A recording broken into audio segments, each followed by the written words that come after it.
Sua tia não é fascista. Ela está sendo manipulada.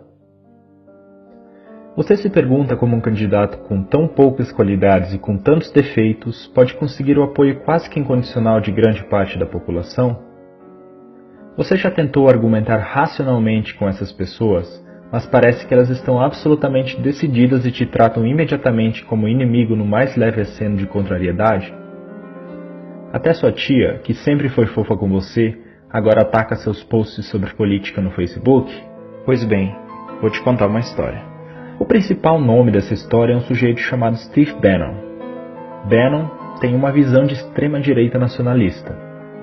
Ele possuía um site no qual expressava seus pontos de vista, que flertavam com o machismo, com a homofobia, com a xenofobia, entre outros. Porém, o site era de pouca visibilidade, e seu sonho era de que suas ideias se espalhassem com mais força em todo o mundo. Para isso, Bannon contratou uma empresa chamada Cambridge Analytica. Essa empresa conseguiu dados do Facebook de milhões de contas de perfis por todo o mundo, de todo tipo de dado acumulado pelo Facebook. Curtidas, comentários, mensagens privadas. De posse desses dados e utilizando algoritmos, essa empresa poderia traçar perfis psicológicos detalhados dos indivíduos. Tais perfis seriam então utilizados para verificar quais indivíduos estariam mais predispostos a receber as mensagens. Aqueles com disposição de acreditar em teorias conspiratórias sobre o governo, por exemplo, ou que apresentavam algum sentimento de contrariedade ao cenário político atual. A estratégia seria fazer com que esse indivíduo suscetível a essas mensagens mudasse seu comportamento, se radicalizasse. Como as pessoas passaram a receber as notícias e a perceber o mundo principalmente através das redes sociais, não é difícil manipular essas informações.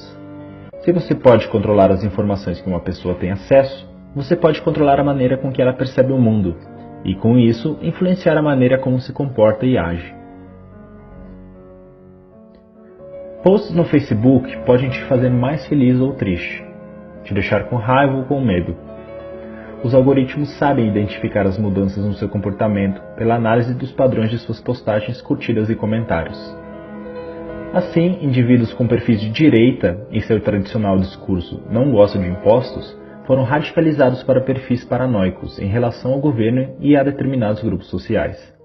A manipulação poderia ser feita, por exemplo, através do medo, com o bordão, o governo quer tirar suas armas. Esse tipo de mensagem estimula um sentimento de impotência e de incapacidade de se defender. Estimula também um sentimento de somos nós contra eles, o que fecha a pessoa para argumentos racionais. Sites e blogs foram fabricados com notícias falsas para bombardear diretamente as pessoas influenciáveis por esse tipo de mensagem. Além disso, foi explorado também o sentimento anti-establishment, anti-mídia tradicional e anti-tudo isso que está aí. Quando as pessoas recebiam várias notícias de forma direta e não viam essas notícias repercutirem nos jornais, chegavam à conclusão de que a grande mídia mente e esconde a verdade da qual elas agora sabem. Se antes a mídia tradicional podia manipular a população, a manipulação teria que ser feita abertamente aos olhos de todos. Agora todos temos telas privadas que nos mandam mensagens diretamente. Ninguém sabe que tipo de informação a pessoa ao lado está recebendo ou quais mensagens estão construindo sua percepção de realidade. Com esse poder nas mãos, Bannon conseguiu popularizar entre os jovens a alt-right, movimento de extrema-direita americano, que resultou nos protestos Unite the Right no ano passado em Charlottesville, Virgínia, e que tiveram a participação de supremacistas brancos. Bannon trabalhou na campanha presidencial de Donald Trump e foi estrategista de seu governo. A Cambridge Analytica trabalhou também no referendo do Brexit, que foi vencido principalmente por argumentos originados de fake news. Quando a manipulação veio à tona, Mark Zuckerberg foi chamado ao Senado americano para depor. Para quem entendeu o que houve, ficou claro que a democracia da nação mais importante do mundo havia sido hackeada. Mas os congressistas pouco entendimento tinham de mídia social. E quem estaria disposto a admitir que a democracia pode ser hackeada através da manipulação dos indivíduos? Zuckerberg estava apenas pensando em estabelecer um modelo de negócio lucrativo com a venda de anúncios direcionados. A coleta de dados e a avaliação de perfil psicológico das pessoas tinham a intenção inocente de fazer as pessoas clicarem em anúncios pagos. Era apenas um modelo de negócios, mas esse mesmo instrumento pôde ser usado com finalidade política. Ele se deu conta disso e sabia que as eleições brasileiras podiam estar em risco também.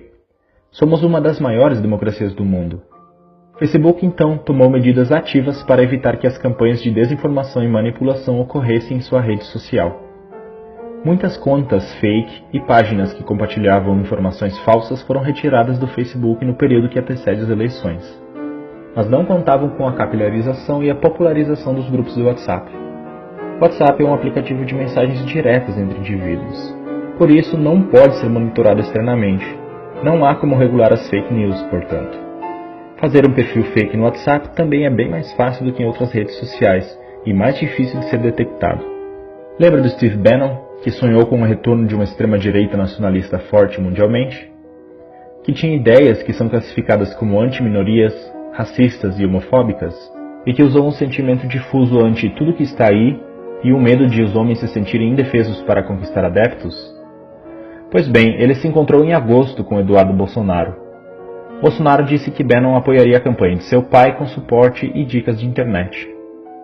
Bannon é agora um consultor eventual da campanha. Bolsonaro é o candidato ideal para ele, porque compartilha suas ideias no cenário ideal, um país passando por uma grave crise econômica e com a população desiludida com sua classe política. Logo depois de manifestações de mulheres nas ruas de todo o Brasil e do mundo contra Bolsonaro, o apoio do candidato subiu, entre o público feminino, de 18% para 24%. Um aumento de 6 pontos depois da grande parte das mulheres se unir para demonstrar sua insatisfação com o candidato. Isso acontece porque, de um lado, a grande mídia simplesmente ignorou as manifestações e, por outro, houve um ataque preciso às manifestações através dos grupos de WhatsApp pró-Bolsonaro. Vídeos foram editados com cenas de outras manifestações, com mulheres mostrando seios ou quebrando imagens sacras, mas utilizadas desta vez para desmoralizar o movimento Ele Não entre as mais conservadoras. Além disso, Eduardo Bolsonaro veio a público logo após a manifestação e declarou: "As mulheres de direita são mais bonitas que as de esquerda. Elas não mostram os peitos e nem defecam nas ruas. As mulheres de direita têm mais higiene." Essa declaração pode parecer pueril ou simplesmente estúpida, mas é feita sob medida para estimular um sentimento de repulsa para com o outro lado. Isso não é nenhuma novidade. A máquina de propaganda do nazismo alemão associava os judeus a ratos. O discurso era de que os judeus estavam infestando as cidades alemãs, assim como os ratos. Esse é um discurso que associa o sentimento de repulsa e nojo a uma determinada população, o que faz com que o indivíduo queira se identificar com o lado, entre aspas, limpo da história. Daí os 6% das mulheres que passaram a se identificar com Bolsonaro. Agora é possível compreender por que é tão difícil usar argumentos racionais para dialogar com o eleitor do Bolsonaro. Você se dá conta, agora, do nível de manipulação emocional a que seus amigos e familiares estão expostos? A pergunta é: o que fazer? Não adianta confrontá-los e acusá-los de massa de manobra. Isso só vai fazer com que eles se fechem e classifiquem você como um inimigo do outro lado. Ser chamado de manipulado pode ser interpretado como ser chamado de burro, o que só vai gerar uma troca de insultos improdutiva. Tenha empatia. Essas pessoas não são tolas ou malvadas. Elas estão tendo suas emoções manipuladas e sendo submetidas a uma percepção de realidade bastante diferente da sua. Tente trazê-las aos poucos para a razão. A única maneira de mudar seu pensamento é fazer com que tais pessoas percebam sozinhas que não há argumentos que fundamentem suas crenças e as notícias veiculadas de maneira falsa. Peça para que a pessoa defenda racionalmente suas opiniões políticas. Esteja aberto para ouvi-la, mas continue sempre perguntando mais e mais, até ela perceber que chegou num ponto em que não existem argumentos para responder. Pergunte, por exemplo, por que você decidiu por esse candidato? Por que você acha que ele vai mudar as coisas? Você acha que ele está preparado? Você conhece as propostas dele? Conhece o histórico dele como político? Quais realizações dele você aprova? Se perceber que a pessoa não está pronta para debater, retire-se da discussão. Não agrida nem ofenda. Isso é um comportamento que radicalizaria o pensamento do somos nós contra eles.